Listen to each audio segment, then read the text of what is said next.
Okay, this is my vlog for my account planning class assignment. First video blog I've ever done, although I have recorded an opinion for something online once and sent it off. This video blog is about culture and what that is and what it means to me. It seems to me that culture has reference in some way or means a shared set of personal values, influences, and needs that shape what a person values or what a group of people actually value, because it can't just be an individual culture and a culture for one.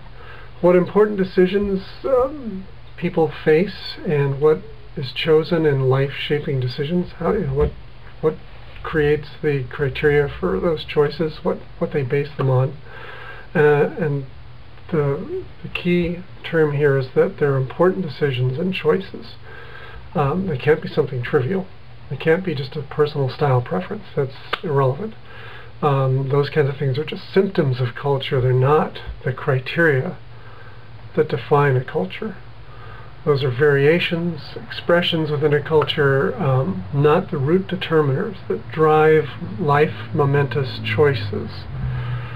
If everything were a culture, then nothing would be a culture.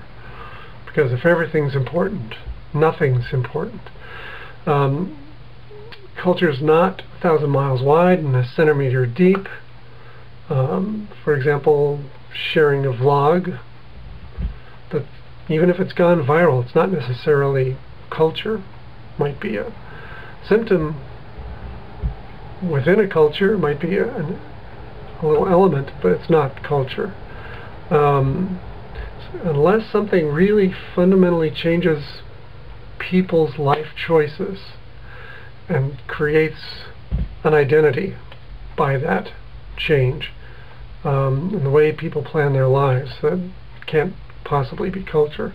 Why? Because if it fundamentally changes you, then you might have joined that culture. But even still, is it a culture if you never meet and interact with others who are similarly affected?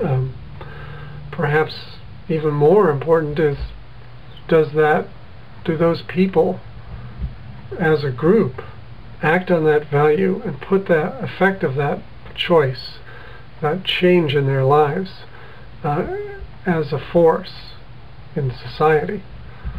I guess they don't have to be physically present with each other in order to be a culture, but French aren't necessarily all in one place in the world. The Jews, for example, didn't even think of one particular place, couldn't call one place as home, although they thought of Palestine as home. Until after 1948, they didn't have a country. People who belong to an ethnic group often share food dishes and traditions and celebrations that they all make. Sometimes those dishes or celebrations have slight differences from place to place and region to region, but it's essentially the same. And are the differences, do they change? Do they form a culture of themselves? No, but there are symptoms of the culture. They're evidence of the culture.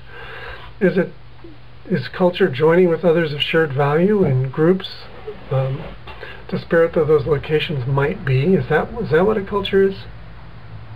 If they come together to share a common value, reinforce it in each other,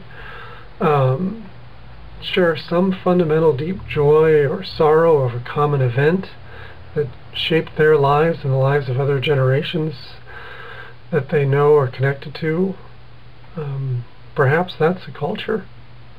Can it be just one event? I don't think so. One dish of food, one style of music, those are elements of culture, but it's not enough for a culture. I don't think the criteria can be that small, not if it's larger than all of the people. I mean, we're really talking here about something that's larger than the sum of its parts.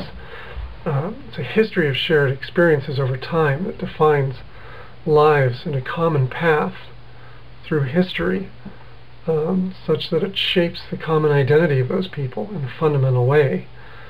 More specifically about what their lives have been about. I think necessarily when we talk about something like culture that's defined by humans, the edges of that definition are going to be vague.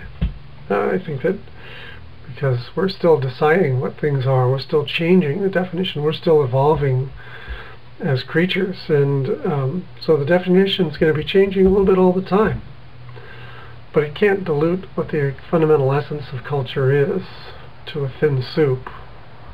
There is something really fundamentally strong at its core, like blood. It's an essence. It's an essence of life. If you ask yourself, what if something's a culture, consider the question of what is heritage. Does whatever you think of as a culture come from or with a heritage? Or is it just a fad? Is it an element of some passing popularity or fashion of the moment? Has it already changed or defined a people? Do they think of it as a defining identity, shaping change in them together as a collective group? Has it created a nation or coalesced a people into something that has or will pass through generations?